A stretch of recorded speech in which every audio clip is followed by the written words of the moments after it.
কি গো বৌদি, তুমি এখনো যাওনি? না, যেন কি খালি খালি লাগছে। কেন, দাদা যাবে নি? আরে না, দাদা নয়, আমার যেন গয়নাগুলো একটু কম কম। হ্যাঁ জানি, চলো আমি তোমার জন্য গয়না নিয়ে আসছি। চলো আসো এদিকে, চলো বসো।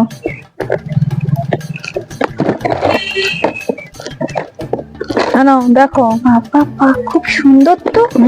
পাহাড়ি সোনা, দেখে সাবধানে, তাড়াতাড়ি পড়ো।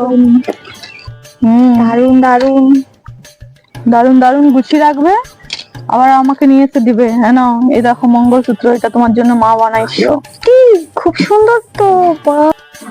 কি যেন হালকা হালকা সোনা লাগছে।